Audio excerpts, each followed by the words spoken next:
Welcome. Thank you everyone for joining us today. This is our first webinar of the new year, so happy new year to everyone. I'm glad you are able to join us today and take the time. Our guest today is Ken Kumph, the president of the CMA and owner of Premier Builders. Hi, Ken. Hey, how's everybody doing? Thanks, Amanda.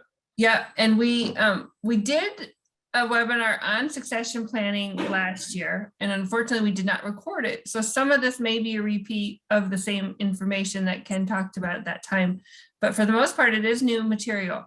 And we are recording this one, so it will be available afterwards.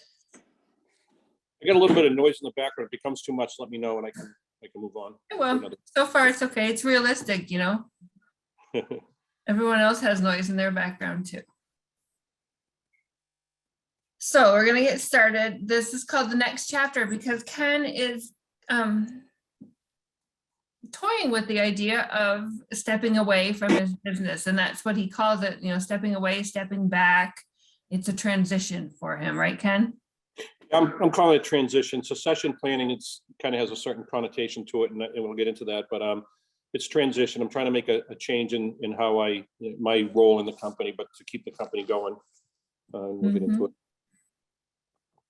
Oops. And then 53 years old is the average age of the U.S. small business owner. And so many of us will be looking to transition to retirement in the not so distant future. And whatever that may mean for each of us is going to be different. And Ken, you're in that age bracket. Yeah, I'm higher than the average. I'm bringing the higher than the average. So it's why you're thinking about it. So I'm 59 and a half, and I'll let you know how that plays into it. And you've been thinking about this for a while. And so some of the questions you've asked is, what does transition look like for you personally? Is it really retirement? Is it stepping back a little? And do you want to create more free time for yourself, but still be part of the business? Those are all good questions to ask. Yeah, so, you know, this is my 36th year in business. For those that don't know me, I own a construction company with an architectural millwork division. So 36 years in business. The architectural millwork or cabinet shop has been part of my career now for about 25 years. We've grown it to a 6-man shop, and we do our own installations with my field carpenters, but we're builders, remodelers, and cabinet makers and installers, essentially. You know, I really enjoy the business. There's parts of it that I like more than others. I like my relationships with the clients, with the employees, those types of things. Some of the day-to-day stuff I've been fortunate enough to have some other people, administrators, and my son Matthew is 30, and he's a professional. He went to Wentworth in Boston, where I did for construction management. He worked for a big company. He came back to us. It's been about 4.5, 5 years now, and he's taken a leadership role. And I'm really mentoring him to be able to take over, you know, bigger parts of the business, which we've been doing now for the last 3 years. Not alone, though also with the help of a consultant, a financial advisor that I have ultimate trust in, a gentleman named Matt Schroeder. He may or may not be on today. And so he's been helping guide. A lot of this is guided by my personal goals of what do I want to do. And really it's just having a little bit more time to do things with my wife, my family, hobbies, those types of things. As we all know, the business can overwhelm you and take a lot of time away. So 3 years ago, we decided that, you know, let's see what we can do. For whatever reason, I had 59 and a half, which was 12/31 of this year. You guys can figure out my birthday and send gifts later, but if you work backwards. So 59 and a half, I put this Target, kind of looks like the Target store, on all my calendars and in my phone calendar. And that I basically just wrote make a change. And that's what we're in the middle of doing. So it's here. It was this past few weeks ago, and it's here. And now I'm challenged with kind of following through on my promise to myself. All right, great. That was a good introduction. And you did talk about succession planning and how you don't want to use that word particularly, and your son, Matt, who is involved in the business. Do you want to elaborate on that? Sure. Yeah. So Matt has a real keen interest in being a bigger part of Premier Builders. I'm not sure. I'm not quite ready to let go. It's tough. You know, the idea of just stepping away does not seem comfortable to me. And everyone in my family, my wife included, said, "How are you going to really stop? You don't want to stop." And I don't want to stop. We have there's a lot that I get out of business with, my colleagues have become my friends and so forth across, from customers to guys I work with to subcontractors and so forth. So succession planning, to me right now, it means that I have another family member that's getting involved in the business, take over some leadership roles, some of the bigger picture things where, I've worn many hats in the business from, and I still do estimating, project management, HR, all the decision making. I'm really learning to let go of that. And as a control freak, that's really difficult, but it's getting better. And the people that we have, I trust. They're really, in my mind, that top candidates for the positions they're in right now. I feel fortunate, but it's not by chance. We did hire a new administrative person to come into the office, a gentleman named Steve, who's we've known for 15 years. We've worked with a company that he was with before. He was a facilities manager, and he came on board with us recently. He's very good with, we're calling him kind of the back office project manager, assistant project manager. He's doing estimating. He's great with numbers, statistics, measurements that we need in business. We've got a good bookkeeper. She's partially retired, so we'll see how that transition goes.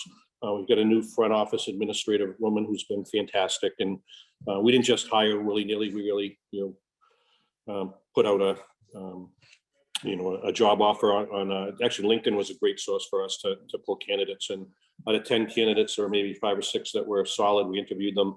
We all had a chance to talk to them, and we all came up with the same answer, and it works very well so far. So it takes effort, it takes time, it takes away from our day-to-day business of building things and that type of stuff. But I feel really good about where I'm at as far as, working into these next steps. And my son Matthew's part of that process. So it's not like I'm just saying, hey, here you go.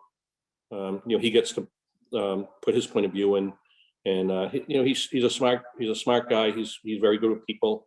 He has really good intuition, and so we talk the same language, and there's mutual respect.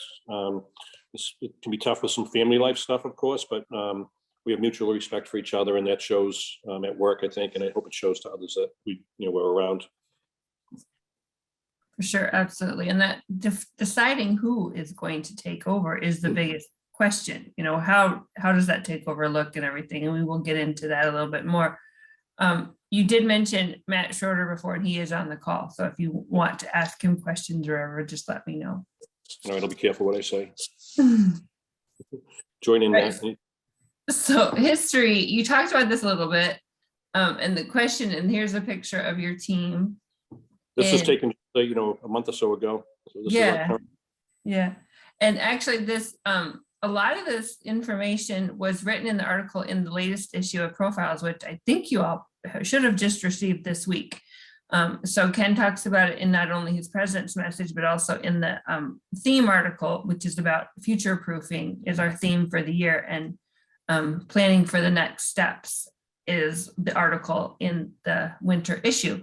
So you can, read that to get more information, but this is great to talk to Ken and ask him more questions about that too. So if anyone has questions, you can use the chat, the Q&A, or raise your hand if you want to talk throughout this. This will be an open dialogue if you want it to be. Yeah, so I was 24 when I started in the business, and I certainly didn't think about how do I get out. I was all eager and going through, and we're able to grow it into what it is today.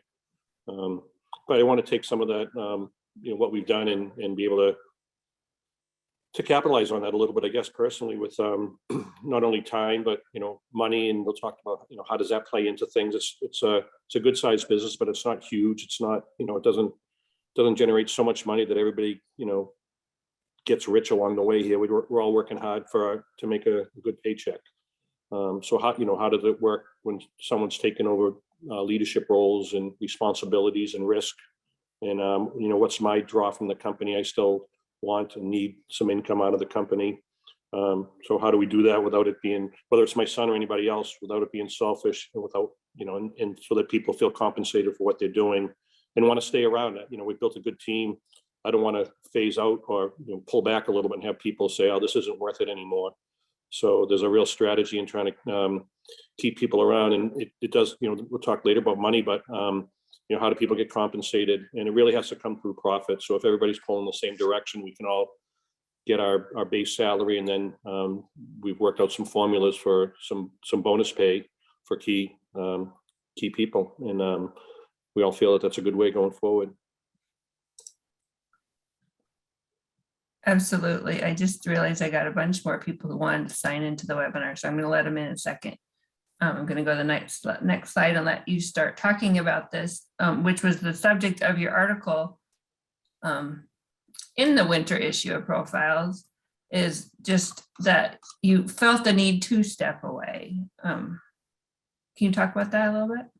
Yeah, and this is long before my 3-year idea here. It's and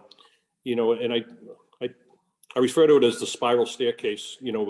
We're at a certain level in our businesses and our careers and our personal lives, and we're on a step on the circular staircase, and we meet challenges, we have successes along the way. And as we kind of go around and grow and get older and more mature and more experienced, we end up with similar problems at a higher level. So much so that a lot of times I'm dealing with the same types of problems or successes along the way in decision making, but they have a bigger impact on the company now because there's more people involved, there's more money's involved, it's a bigger game now.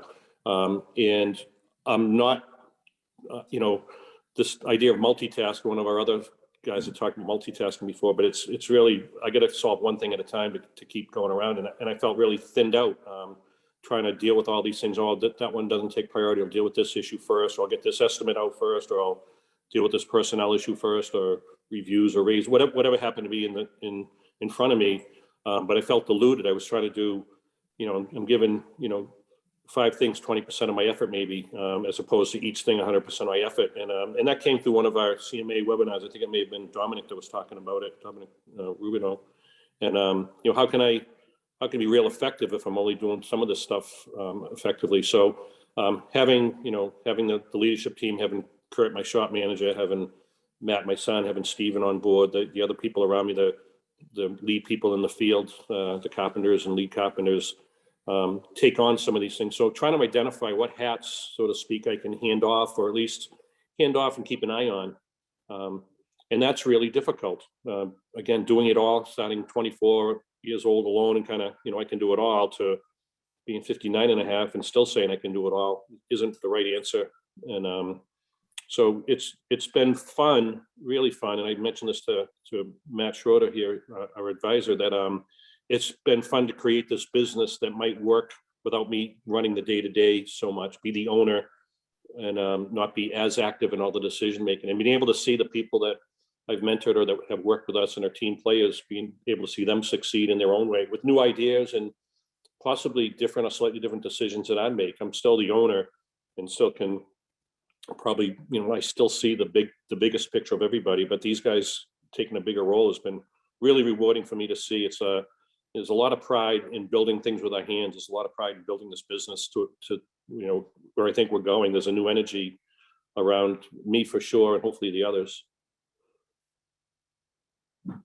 It's great.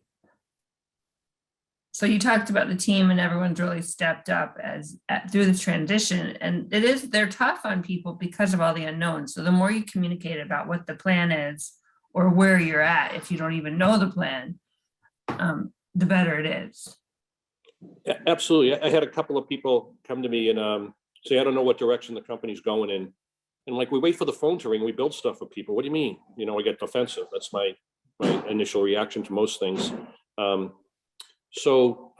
then I really had to mull on that and say, I'm scaring people here. What's going on? What's the direction of the company? Maybe they're seeing, different types of projects come through, or they're seeing us talk about future opportunities. Again, there's new people offering ideas that might make a difference. We sit around the conference table and we talk about, how do we do closets instead of just cabinets? How do we, are we going to take on big projects or small projects? Those types of things that, come our way, and people get nervous. And so I want to include everybody and let people know that it's not hey, Ken's, selling out, see you later. There's a future for everybody here. And I really believe that there is a future. There's been a lot of my employees or my colleagues have been with us at Premier Builders now. A couple of the guys that are working with me today, 20 years, 18 years. More than half my staff is 10 plus years with us. So it's great. It's really great. I feel really fortunate because I don't have to worry about the little things as much day to day. I know that the carpentry or the cabinets are going to get made well. I know they're going to get installed well. the issues come around. How much time does it take? How much do we charge? Are we getting paid on time, and those types of things. And I'm getting some help with other people in that regard too. But yeah, transitions are tough for anybody. As much as I'm struggling with it, other people are looking, going, "What's he doing? What's happening?" Because sometimes I'm running around with my eyes glazed over, running from this building to that building, talking to people that nobody knows. I have consultants coming in, looking at things and walking around, and they're like, "What's he doing?" And then they get nervous. Nobody thinks, "Oh, he must be doing something awesome for everybody." They're thinking, "Oh, what's he doing?" So I don't want to scare people. My motive is really positive for everybody. Good. And that was one of the questions that came up from John. He asked if you're sharing your plan with your team and clients, including referral sources, or you're keeping this on the down low. So I guess a little bit of both. I'm not necessarily saying anything to my clients except, and I don't know that it should be a statement that Ken's decided that he's going to pull back, and he doesn't know what that looks like. I don't think that's a good. I think it's and it's working already. That when I get a call or a lead for a job, instead of me immediately running out, making the appointment, and going and collecting plans and talking to the people and getting all kinds of confidence between us, and then letting the plan sit on my desk for 3 weeks because I don't have time to get to it, that I'm saying, I'm making the initial, usually they're referred to me because I'm the face of the business. I talk to them and I say, "Listen, my son Matthew's a project manager, or Kurt's our shop manager. They'll be contacting you and going and taking a look and meeting with you to talk about it, and I'll stay in touch with them." So I'm delegating that responsibility and letting go of that hat a little bit. I got a call while I was away for a small project referred to us, type of project we would want to do as a master bathroom renovation. There'll be some cabinetry, be some carpentry, some subs. And my initial reaction is, "Oh, I'm away. I'll be back next Tuesday. Make an appointment." I said, "You know what? I'll have someone from our staff, our project manager and estimator, get in touch with you." And that afternoon, they made an appointment for Tuesday. So yesterday, I guess. My son went on the appointment, took the measurements. They were already estimating the job, and I'm still away. So it's happening. And so the clients aren't going, "Hey, why isn't Ken here?" They're just saying, "Hey, Premier Builders is taking care of it. I'm glad I called Ken."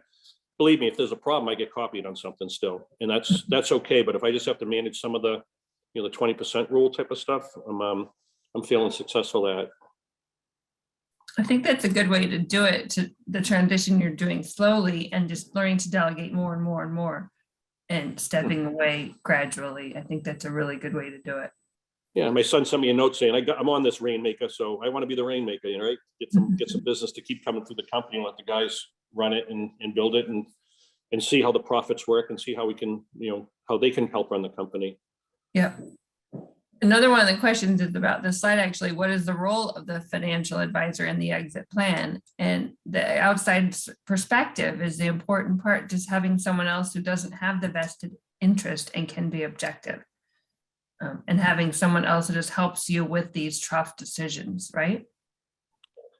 Absolutely. And it might sound like I'm blowing smoke, but my financial advisor is, he's not just a guy that sells mutual funds and changes it every quarter to get an extra couple of bucks. He's taken in the whole picture, personal, business, and generational. My dad wasn't in the business, but he helped with my dad's affairs before he passed, helped me handle those, helped us with decision making, and is helping Matthew and hopefully my other kids soon to be with some decision making along the way. And he's similar to me, that I think he can help me with compartmentalizing things. I can take, be able to look at, where are we going to get the money to buy that new machine? Well, let's look at, the tax consequences. Let's look at some depreciation benefits that we can take this year. Let's look at, what's it going to cost you, and starts to take some of the emotion out of it. I can sway, I tend to live in the moment. So I see something shiny and I want it, and he can talk me off the cliff sometimes, or say, "Yeah, let's do it this way." It's nice. I never feel like I'm getting someone else telling me no. It's just like, "Hey, have you thought about this? This might be a better way to do it. Why don't we pause?"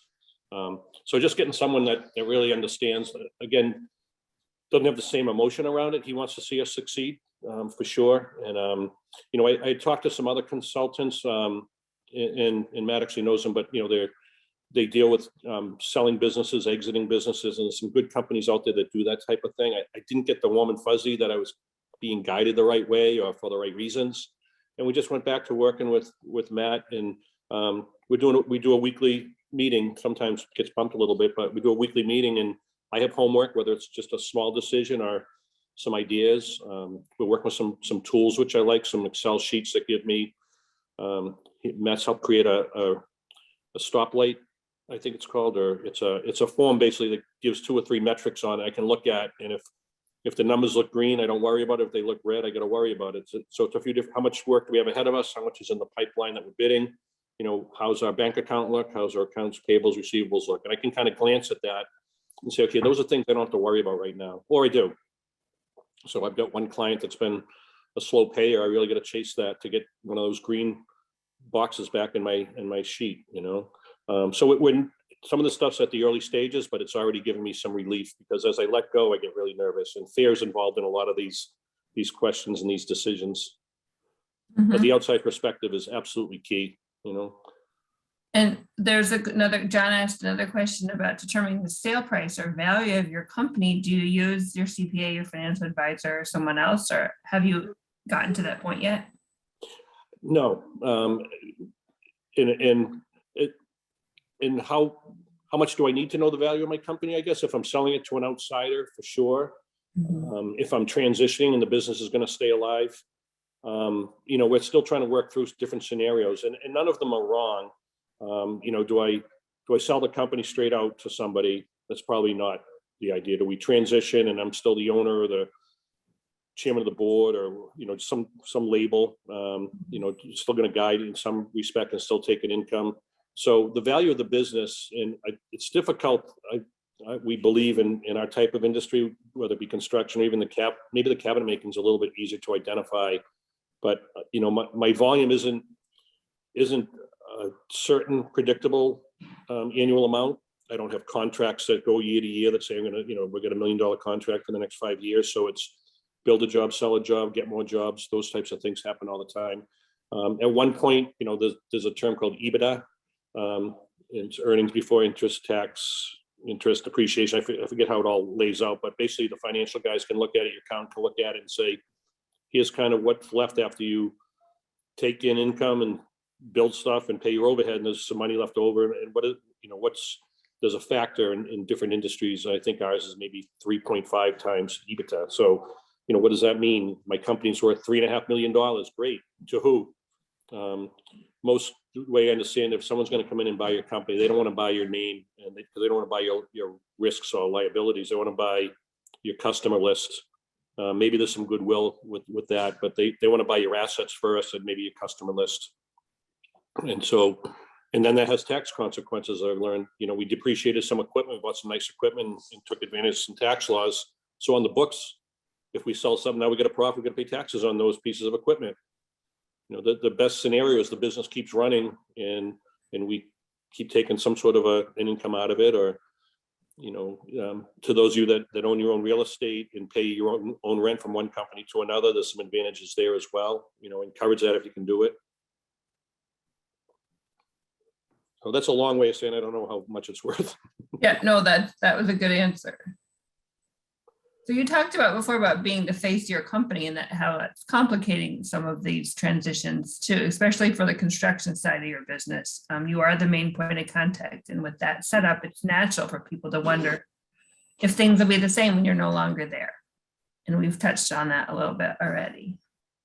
And I think some of that's part of the mentoring too, and maybe having the family member gives it some familiarity to the client. You know, my son being able to be a salesperson, he's got a good way with people, and builds confidence in them. He's a lot of confidence in the company and the people that he works with, you know, that we all work with. So it's not a big transition. It's not like I got some outside salesman that's saying I get 10% of this if I can sell it. It's still, you know, the same family name going out there. I think there's a benefit to that. And also because I have long-term clients, when Kurt, who's not a family member, but I'll call him family, you know, he's been with me a long time. He's the shop manager. He goes out to a site and he builds confidence in clients too, because he knows the questions to ask, the details to offer, you know, the ideas to offer. So there's, you know, I think from the client's point of view, I'm not sure they care. They want a good job, and Premier Builders is providing a good job for a long time. Well, you know, they'll continue to do so. And right now during this transition, you know, my fingers are still on this a little bit. I'm still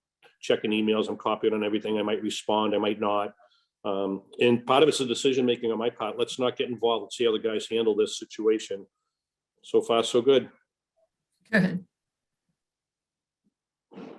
So we touched on this a little bit about how you need to create essentially so the company can run with or without you, setting up systems and processes, having great people to do the work, and then your sales and profits.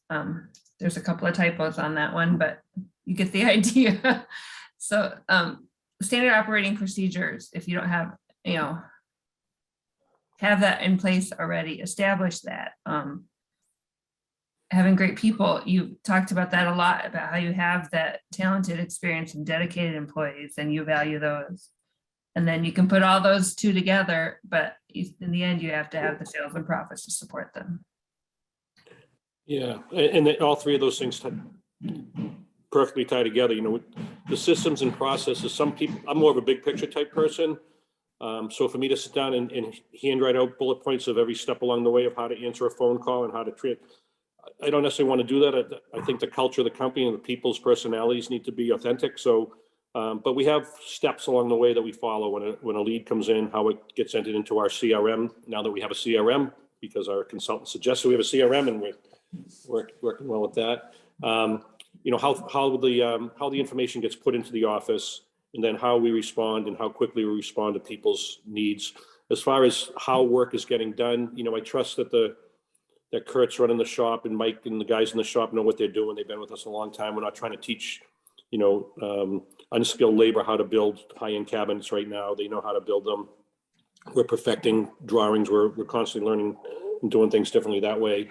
So I'm not getting down to the nitty-gritty all the time in those things.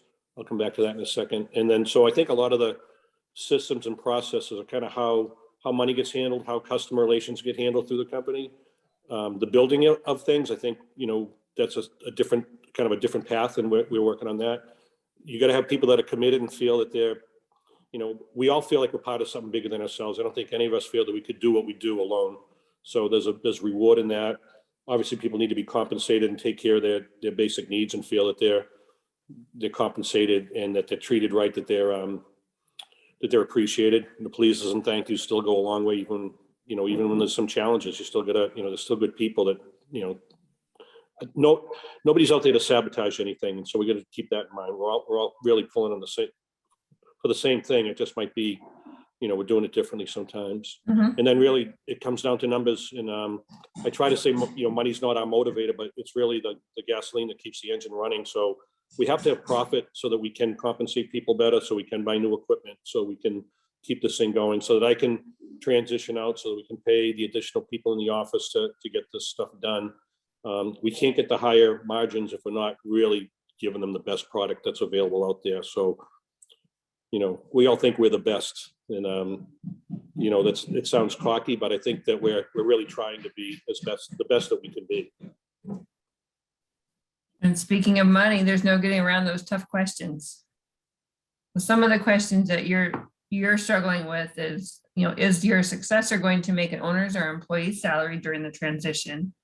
I guess it depends on how long that transition is going to last.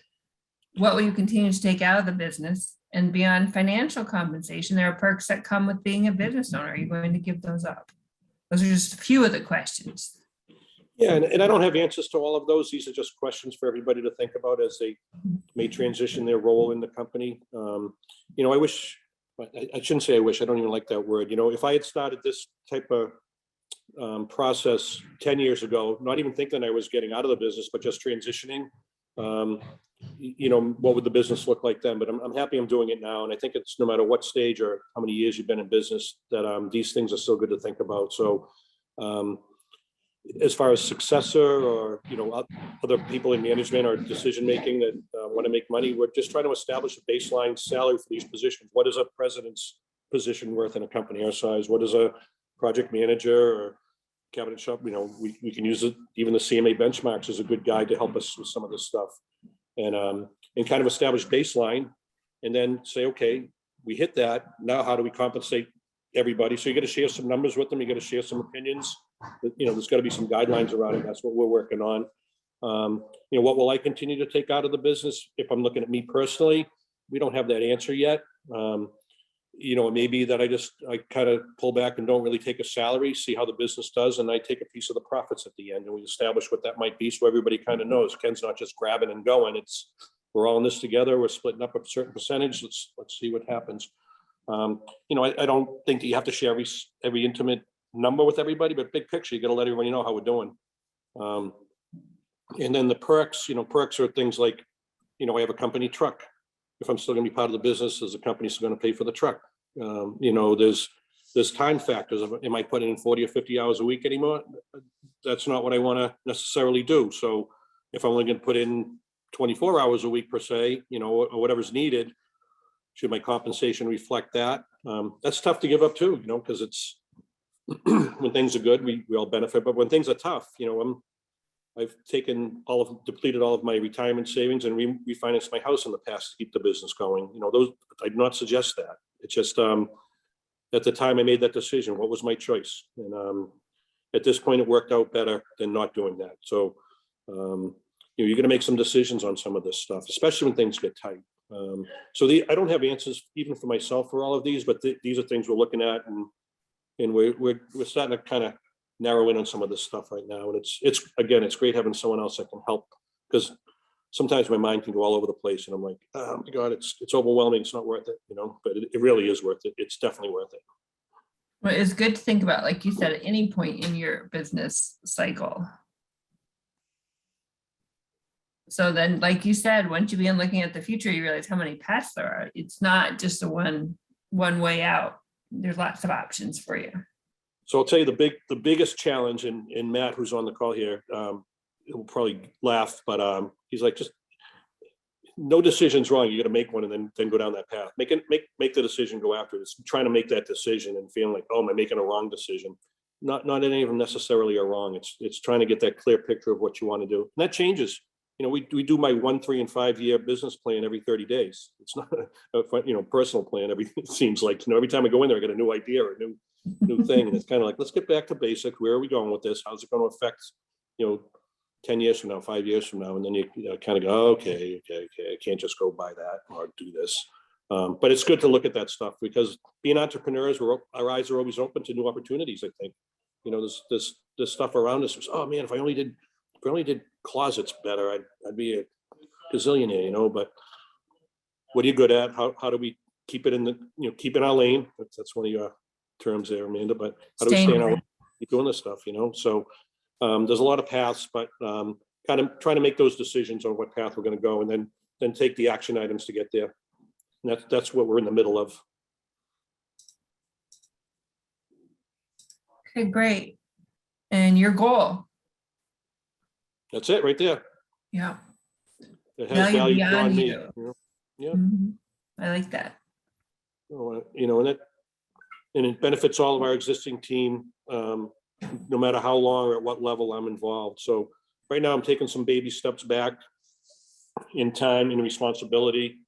And I said to Matt the other day, it's been 2 weeks and it's feeling good.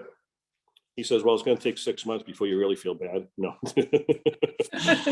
But it's really new for me to do this. The other part of it that we didn't talk too much about is the rest of the family. I've got my wife and 3 children, and only one is really involved in the business. My youngest son comes back and forth. He lives down in the islands, and he comes back. He's working with us right now for a few days, and he's heading back to his home. But what's fair? What's fair?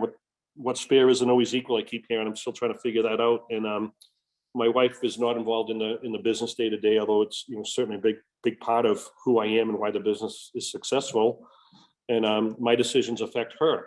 And I'm guilty of keeping a lot of stuff close vested, saying it's my decision, I'm doing it, but really it affects us both. And Matt was instrumental in helping, bringing her in to help with some of these things, and kind of easing the nervousness for both of us a little bit. And it's really been helpful for our personal relationship too. Not that it was horrific over it, but there were times where like, what are you doing? Why are you buying that? Why can't I do this? Because I'm the boss. That's not the right answer.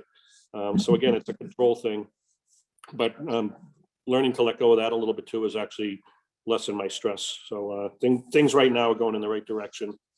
And it's fun and good just to talk about this in this format that you helped put together here, Amanda. It helps me, at least follow my own, my own ideas as they come out. And I just read the article. I just got the magazine as well, Profiles, and I forgot, it was a little while ago that we wrote that, but it still seems like we're on the same, I'm still on the same path here, it seems. Good, good. And I think that was the last slide. Are there any further questions? And Ken, did you have any closing remarks while we wait for questions to come in? No, take the time to dig in and look at your business a little bit and look at it as a business, not just, depending on where you're at. It's, I as we educate and learn, I think it's, really think of yourself as two entities. It's yourself and then it's your business. But if you're a one-man shop or 50-person shop, it's, there's two things going on here. The business has to succeed for you to succeed, and vice versa. So it's, if you can really start looking at the business side of things, or stay looking at the business side of things, it helps so much in the personal decisions. And I'm open up to any questions or comments from anybody at all. Again, I think this is good because I'm in the thick of it. I don't have any clear answers of what's happening, but we're on a path that seems right for us. You're going through it, and I think a lot of people are in a similar position or going to be soon, and so that's why they're on the call today. So yeah, go ahead and ask. No questions wrong. You can chat, use the Q&A, you can raise your hand, we can call on you. And anybody can contact me anytime later on too. If you think of something later, shoot me an email and maybe we can help each other somehow. All right. Several questions came in now. So Dennis said he owns his own 5,000 square foot building and works by himself. Any suggestions for a possible sale? And owns the 5,000 square foot building? Mm-hmm. Yeah. And maybe talk to a consultant, but maybe you can bundle this thing somehow. An up and running operating business in a facility with a lease probably has value. What I've learned along the way is that a prospective buyer, may want to tie you to the business for some length of time, because if it's already running and successful and he thinks that the numbers work, and most people come in and say, oh, I can do it better, but they're going to still need you most likely for your customers, for your knowledge, and maybe to help train somebody else. So, if you're thinking about doing it, maybe put together a little bundle with somebody, and there might be more value in it that way. I don't know, but it might be a good thing to look at. Okay, good. And then James asked, it's off topic, but he wants to know what CRM program you went with. Bitrix 24. So our new guy in the office, Steven, is great with this stuff. And I basically just, Matt put it on me and I put it on Steven, but find a CRM, and this is kind of what we're looking for. And what happens though is, as you look at these things, there's so many other things that they can do, and you start, all of a sudden I'm trying to use it as a project management system. I don't want that. I want to know what phone calls have come in, and where are we in the process up to the point of a contract before we start doing a job. So are they dead deals? Are they, are we communicating? Do we have any other appointments to take? And we did a review a couple weeks ago and made some tweaks as to how we want to present it. But Bitrix 24 was the one that we decided on. I think it's $100 or $150 a month, cloud-based type thing. Mm-hmm. It seemed to be right in line with what a lot of the other ones were. You do have to build a little bit inside the templates or modify the templates, but we've got it going pretty good. And then they have, you can pay for extra help with the Bitrix 24 people, and they'll custom design templates for you if you want. But it's starting to give us the information we want already. Good. And then Matt Krieg posted it's not a question, but it's a comment about the website bizbuysell.com to casually research businesses for sale in your area, and then also connect with business brokers. Let's see if that's in the chat, because if it's not, I'm going to put it in the chat. I'll put it in the chat shortly, the BizBuySell. And then John Phillips has, would you share an approximate breakdown of your business, residential, commercial, B2B, referral builders, walk-in consumers, etc.? That's a loaded question for you. I should probably have Matt answer that. He probably knows better than I do. We're just trying to divide it up. So we're general contractors with the architectural millwork division. It's distinct though, it is separate. And this year we're actually trying to separate the books. We've kind of run it all together all the time. We do have cost codes, so we know what our expenses are for cabinet shop related projects versus field projects. And we have a really, we think, a good system, and we use it for job costing. So we're probably, our sales are probably in the 25% range of cabinets versus construction projects. We don't do any business to business per se. It's all client based. All of our leads are either repeat referral or architect driven, designer driven. So in that respect, it's a good place to be. We're not out, trying to compete on price for the same product as others, where most of it are they're relationship based contracts. We've been around a long time, so some of it's generational. I always said I'd love my kids to be working for your kids, and now that's starting to happen, which is pretty cool. As far as what was one of the other questions on the let's see. Residential, commercial, B2B, referral, builders, walk-in business. No walk-in business at all, really. We don't have a showroom, and that's not on our target to do. We have samples. We invite people to our shop, and then I'll tell you, when we invite people to the shop, that's the best marketing we can do, even if it's especially if it's a full construction remodel. We do a fair amount of whole house remodels where people come in and say, we want to renovate our whole house, or a big portion of it, or a small addition, and renovate the kitchen, bath, master suite, something like that. When we get people to come through our shop, not only to see that we're in a physical place, we're a place of business. We're not, just running with our pickup trucks or out of our, our home. We have a place of business that they can come to. They see some samples. They get to meet the staff. They see the equipment, especially the guys running the equipment. And we really stress that we're a combination of, state-of-the-art technology mixed with hand craftsmanship. And they just all you can do is walk through the shop, and they can see that. They see guys working with small tools and chisels and putting stuff together, and they see the machines running, and it's an incredible sales tool. So even if you don't have a showroom, I would still encourage you to invite people through your shop in a safe manner.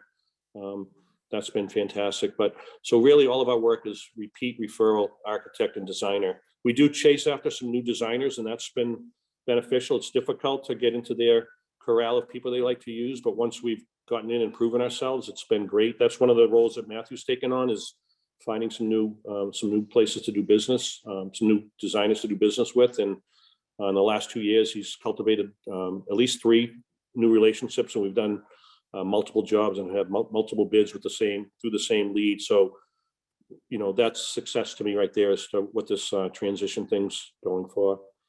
I hope that answered some of the questions. I don't have any of the, I use my profit and loss as my report card all the time, and we do some presentations on that. But I really look at my profit and loss on probably a weekly basis, not so much my balance sheet, but the profit and loss gives me a picture of where we are a moment in time, and it really helps me to see. And I always divide it by by what our sales are. So I'm always looking at every cost or every income, income as a percentage of sales.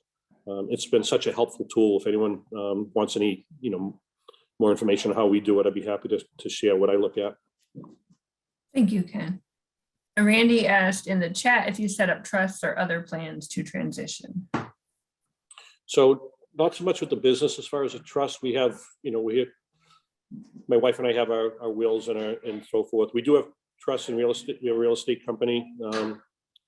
My company name is Premier Builders.